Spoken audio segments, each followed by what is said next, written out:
तपाईहरुलाई मेरो च्यानलमा स्वागत छ। यस टेकमान्डु च्यानलबाट आज तपाईहरुको लागि राष्ट्रिय परिचय पत्र कसरी बनाउने, कसरी फर्म भर्ने, अपोइन्टमेन्ट डेट कसरी लिने, ती सबै कुराहरु विस्तृत रूपमा म आज भन्न गइरहेको छु।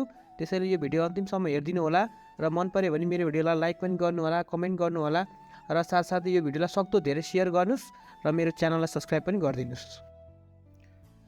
ब्राउजर खोल्नुहोस् र त्यहाँ आफ्नो ब्राउजरमा टाइप गर्नुहोस् nidmc.gov.np र एउटा पेज खुल्ने छ जहाँ चाहिँ तपाईँ लगइन फर इन्डिभिजुअल र लगइन फर सर्भिस प्रोभाइडर देख्नुहुन्छ।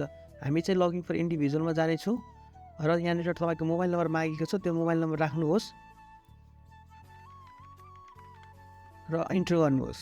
इन्टर गरेपछि यहाँ इन्टर योर ओटिपी नम्बर भनेर दिएको छ। तपाईँको मोबाइलमा एउटा ओटिपी नम्बर एसएमएस मार्फत आएको हुनुपर्छ, त्यो राखिदिनु होला र नम्बर राख्न साथै तपाईँको पेज रिलोड भएर अर्को पेजमा जानेछ र त्यहाँनिर चाहिँ तपाईँ न्यू इनरोलमेन्टमा क्लिक गर्नुपर्ने हुन्छ। अब यहाँ चाहिँ न्यू इनरोलमेन्टमा जानुहोस् र यहाँ केही इम्पोर्टेन्ट कुराहरू फ्ल्यास भएको छ, त्यो चाहिँ सर पढ्नु होला।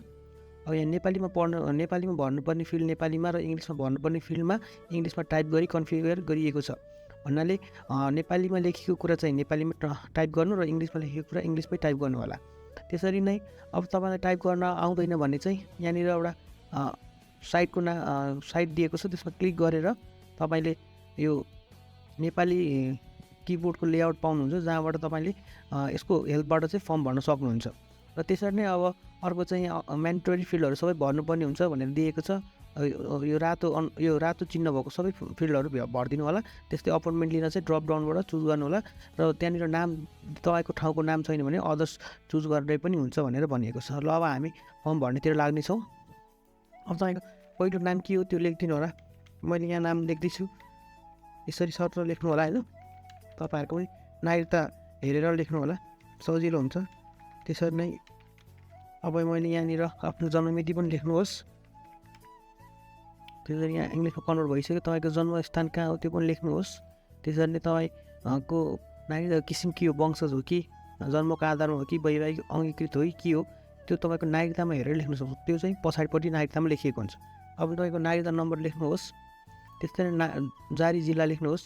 तपाईँको नागरिकतामा लेखेको हुन्छ जारी जिल्ला पनि, तपाईँको जारी जिल्ला कति हो त्यो पनि लेख्नुहोस्।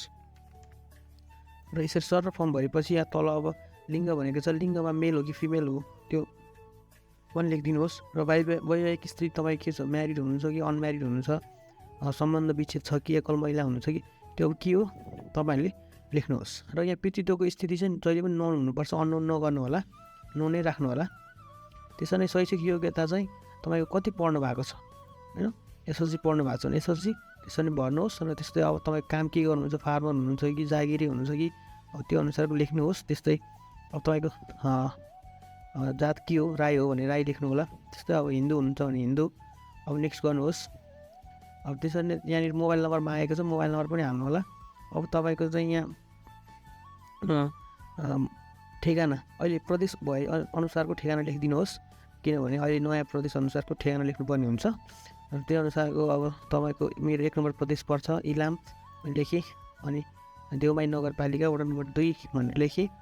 अब यहाँनिर मैले यसरी राइट डोर भनेर लेखेँ, तपाईँहरूले पनि त्यसरी लेख्नु होला।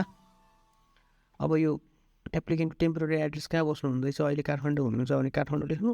अब तपाईँ कहाँ अहिले हालसाल कहाँ बस्दै हुनुहुन्छ त्यही अनुसारको लेख्नु होला। मैले यहाँ काठमाडौँमा बस्नु भएको भएर यहाँ मैले काठमाडौँ लेखिदिएँ, तपाईँहरू पनि यसरी लेख्नुहोस् र नेक्स्ट गर्नुहोस्। त्यस्तै बुवाको नाम के हो, तपाईँको बुवाको नाम पनि लेख्नुहोस्।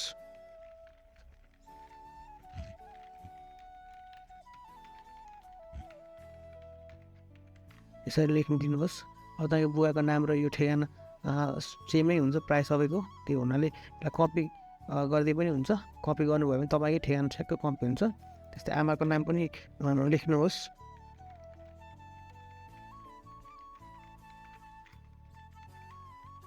यसरी सर लेखेको पनि हुन्छ। अब तपाईँको आमाको ठेगाना पनि सेम नै हुन्छ, त्यही भएर कपी गरिदिनु होला। अब बाजेको नाम लेख्नुहोस्।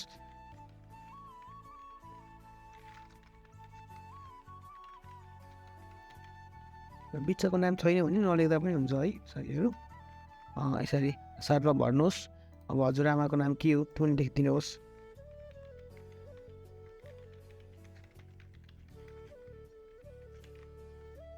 ल अब हामी हजुरआमा पनि नाम लेख्यौँ। अब हामी चाहिँ अब यहाँ स्पाउस डिटेल्स भनेको छ, स्पाउस भनेको वाइफ हस्बेन्ड त्यस्तो त हामीले भरे अनम्यारिड भएको कारणले गर्दाखेरि यो फिल्ड भर्नु पर्दैन। त्यस्तै यहाँ गार्जियन्सको डिटेल्स पनि भर्नु पर्दैन। अब हामी चाहिँ अब नेक्स्ट गर्छौँ। धेरै मान्छे झुक्किने भनेको चाहिँ अपोइन्टमेन्ट लिने बेलामा चाहिँ प्रायः धेरै साथीहरू झुक्किनुहुन्छ। अब म यहाँ भन्न गइरहेको छु त्यसरी नै अनुसार तपाईँहरू अपोइन्टमेन्ट लिनु होला। अब तपाईँहरूको चाहिँ अहिले राष्ट्रिय परिचय पत्रको चाहिँ विभिन्न स्थानहरूबाट राष्ट्रिय परिचय पत्र बनाइने भएको कारणले गर्दाखेरि तपाईँलाई नेपाल सरकारले धेरै गाह्रोहरू भिडभाड नहोस् भनेर विभिन्न ठाउँहरू छुट्याइदिएको छ। त्यस्तै अब 1 नम्बर प्रदेश, 5 नम्बर प्रदेश, 4 नम्बर प्रदेशहरू नारायण हिटीको राष्ट्रिय परिचय पत्रको अफिसबाट बनाइन्छ भने त्यस्तै 6 नम्बर 7 नम्बर प्रदेशहरू चाहिँ ललितपुर जिल्ला प्रशासन कार्यालयबाट बनाइन्छ ललितपुरको। त्यस्तै बागमती प्रदेशको कुरा गर्नुहुन्छ भने बागमती प्रदेश पनि जिल्ला प्रशासन काठमाडौँबाट बनाइन्छ।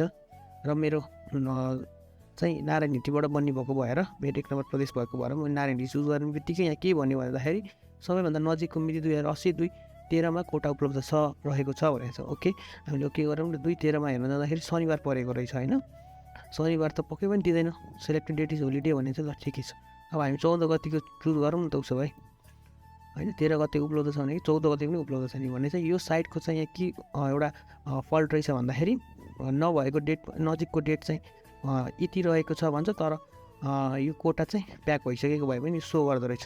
त्यो चाहिँ एउटा फल्ट हो। त्यसले गर्दाखेरि यहाँ दर्शक महानुभावहरू झुक्किनुहुन्छ, धेरै फर्म भर्ने साथीहरू झुक्किनुहुन्छ, नझुक्किनु होला। र यो सम्बन्धित निकायले भिडियो मार्फतबाट म यो भिडियो मार्फतबाट भन्न चाहन्छु यो अलिक सुधार होस्। र अब हामी यो 14 गते छोडेर अब 4-5 दिन पछिको डेट हेरौँ न त कुन चाहिँ खाली छ। यो पनि खाली रहेनछ, चाहिँ 30 गतेको हेरौँ। 30 गतेतिर को चुज गरौँ। अब हामी 30 गतेको पनि रहेनछ भनेपछि यो जेठ महिना फुलै प्याक रहेछ। अब हामी असाढतिरको हेर्नेछौँ। असाढमा चाहिँ के छ भनेर यहाँ असार चुज गर्नु ल। र यहाँ असारको 1-2 गते बिदा रहेछ। 1 गते हेरौँ है त। 1 गते पनि छैन, ल 3 गते हेरौँ उसो भए। 4 गते हेरौँ। 4 गते चाहिँ रहेछ।